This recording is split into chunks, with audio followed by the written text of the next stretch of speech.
talk about three-dimensional molecules here. Now, and if the world was flat like this board, then we would have two-dimensional molecules. But I want to introduce you to this. This won't be on your next test, but it's coming up soon. Okay? So basically, what we have is we have a nucleus. The nucleus still has the protons, still has the neutrons. But we have different electron orbitals. We have an s, a p, and a d orbital. All right. Now, once again, I want to introduce this to you, and I want you to give this. We'll do this a lot in this class. We'll give you something to kind of soak in for a little bit, and then as it soaks in, we'll begin to teach it. So the three-dimensional model won't be on your next test, but it's coming up. So the s orbitals, that's kind of cool. They travel right around the nucleus. So there's s orbitals. Oh, that's pretty cool. And we'll learn how to tell those and what they do. But an s orbital can hold up to 2 electrons and travels right around the nucleus. So here's the nucleus. They're traveling around. Oh, well, that was the picture of the first atoms that we used to have, and all we knew about was the s orbitals. But then we go on to the p. Actually, I said that we got a d and an f. Okay, s, p, d, and f. Speed fighter. So the first one is the s, right around the nucleus. And then we have the p's. The p's come out. Okay, and they come up, and they come back. They start out, and they originate, and then gravity pulls them back. They start out, and then gravity pulls them back. They start out, and then gravity pulls them back. But it's 6, 8, even 12-dimensional. Every different side has a p orbital. Okay, so we have the s orbitals and the p's. Now, what I want to show you, once again, we won't have this on our next test, but it's coming up, because I want you to understand this. So these are the s's and the p's. Now, they can attach to other elements and make bonds. But then we have the d orbitals and the f orbitals. Okay, now it's kind of interesting because the d orbitals are electrons that hang around the side. Okay, so these are the d electrons. Okay, so these are, and oftentimes in chemistry where we'll just show electrons, it's E minus. Okay, so these are the d electrons. Well, look, they're just setting out there. They're not even attached to the nucleus. Oh, okay. Well, guess what's on the top and the bottom? That's kind of cool, too. So now we have the F electrons, okay? And they're just hanging around at the top and the bottom, okay? So these are the F orbital electrons. So there they are. But look, they're not even attached to the nucleus. So we say, golly, where do we get static electricity? How can we just rub something off and the nucleus never comes with it? How can we get the electricity through our lines, okay, and make a constant form of electrons, but no nucleus goes with it? Oh, that's easy. Look. The d electrons and the f electrons are not even attached to the nucleus. They don't bond with anything. Oh. So that's the problem with the one-dimensional deal, is that even though we have a nucleus and we draw a little orbitals, not all the electrons are in the same spot. So I want to show you that this is where we're going to go.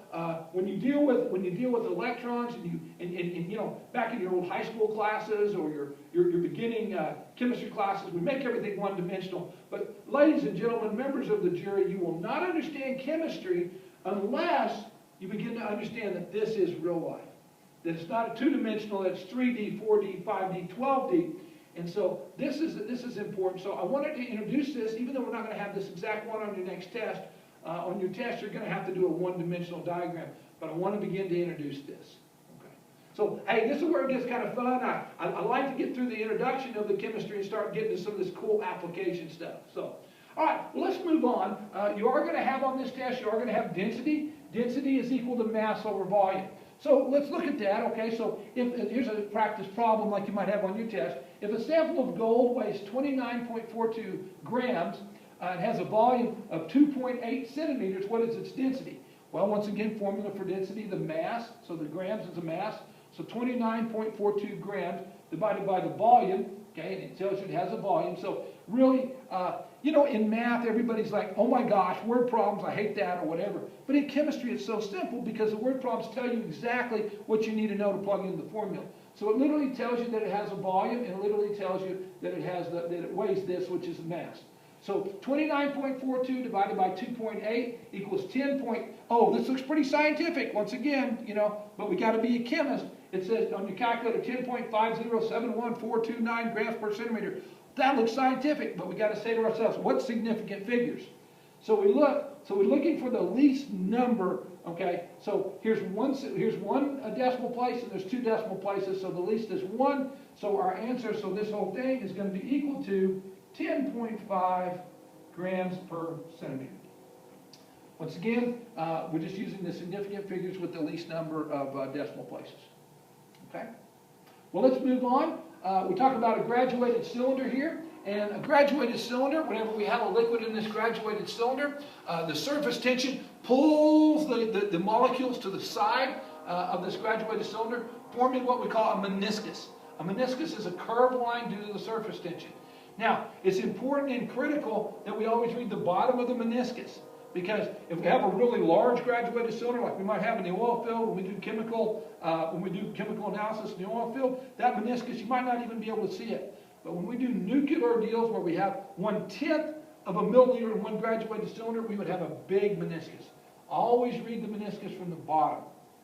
You always read it from the bottom, because remember the top is really just pulled up to the top of the glass. Okay, so that's the meniscus. All right, now the last thing we're going to deal with in this chapter is metric conversions, and I love this because once again I was talking about the old English conversions where we have so many ounces in a quart, so many quarts in a gallon, that type of thing.